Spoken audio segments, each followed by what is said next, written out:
No! AIPAC is crumbling! What's AIPAC?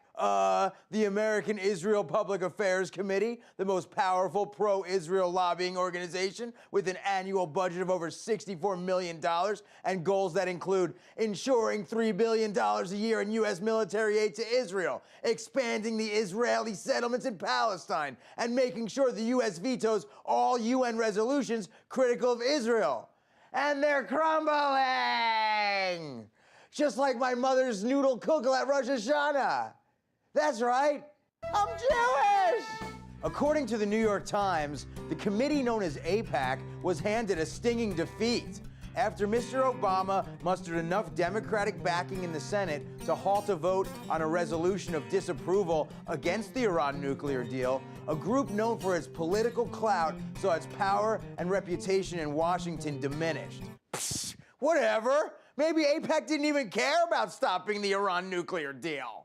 Foreign Policy magazine says AIPAC has made use of a surrogate, Citizens for a Nuclear-Free Iran, that has been running commercials in 23 states and the District of Columbia, urging lawmakers to vote against the Iran nuclear deal.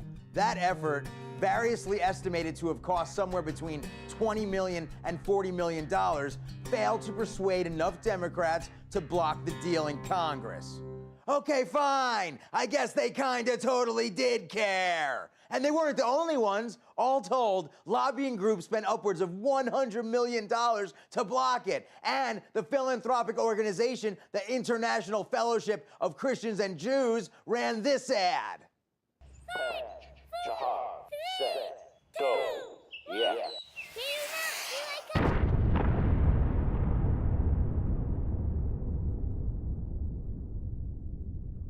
What the fuck was that? Come on, guys! If we're gonna win hearts and minds and divert attention away from a two-state solution for Israel and Palestine, let alone a one-state, multi-ethnic solution, we're gonna have to step up our Hasbara! It's a Jew thing! I'm Jewish!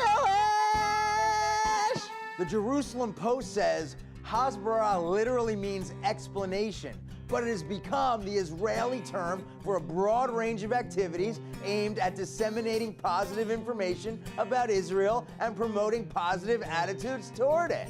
Yeah, AIPAC, we need more of that. Let's take a page out of the Israelis' book. Well, at least a page out of their new children's book.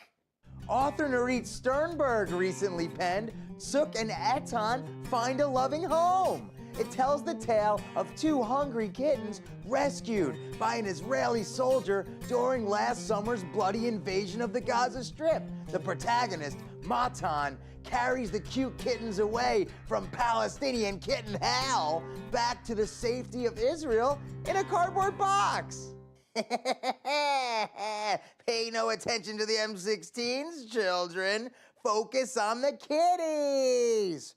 You know, the name of that invasion last summer was Operation Protective Edge, which translates into Hebrew as Tzuk Etan. Yeah, the kittens are named after the military operation. Wah! That would be like if during the invasion of Iraq, a U.S. soldier found a couple of bunny rabbits and named them Shock and Awe. That's some damn good Hasbara. But wait a minute, you got anything for the adults, huh? Preferably in relation to the freedom flotillas claiming to bring humanitarian aid to Gaza? Today I would like to run a short test with you. Okay. So please, what do you see in this picture? The broken heart of a young woman that you're forever trying to torment and harm for no reason. And here? Take a deep breath. What do you see? What the hell do you want from her? Leave her alone. Stop provoking her. No matter how many lies they try to feed you, a fact is a fact. This flotilla is a provocation against the state of Israel. Hasbara. But apparently not everybody agrees. According to award-winning journalist Max Blumenthal, groping for a convenient solution to its public relations problems, the Israeli government has turned to Hasbara. The literal meaning of this Hebrew word is explanation, but when put into practice, most informed observers recognize it as propaganda. Propaganda? Ooh, I'd sure love to call that guy an anti-Semite to his face. Anti-Semite. You want some water before we begin? Okay. Max Blumenthal, author, journalist. Read your new book, 51-Day War. Read your new book. Cover, don't care for it. What is your problem with AIPAC? What are they to you? Well, AIPAC is the frontline Israel lobbying organization in the Boom. United States. It is a foreign lobby that has guaranteed the special relationship between the U.S. and Israel, which means everything Israel needs to maintain a military occupation of millions of indigenous people, everything Israel needs to perpetuate the siege of Gaza, and not only that, but it's guaranteed total support from both parties in Congress. So my problem with AIPAC is it prevents the United States from having been an honest broker in negotiations between Israel and Palestinians. There can't be a real peace process. There's simply, and not only that, there can't even be a debate about the role of Israel in U.S. foreign policy in Congress. I mean, there can't even be a debate. We're having a debate right now. I guess we're not in Congress technically or at all. What is your beef with Hasbara? Huh? It's positive. Good. Imagery, Israel world. Hasbara, problem. Max. Well, Israel invests hundreds of millions of dollars into Hasbara along with the established Jewish organizations that comprise the pro-Israel lobby in the U.S.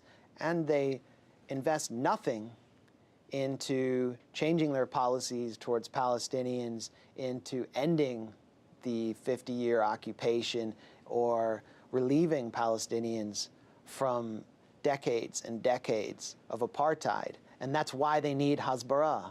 I have a connection to Israel-Palestine, to this unified, I mean, it's kind of like a single state right now.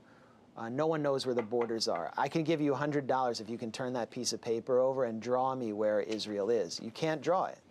Of course I can draw it. There it is, Star David. Shana Tova, baby. I don't know if you're Jewish or not. I am. On my mother's side, Leibowitz. Okay, so... You know, I'm O'Donnell, but I'm actually Jewish. Not a lot of people know that. I'm Jewish! Reporting from Washington, John F. O'Donnell, redacted tonight.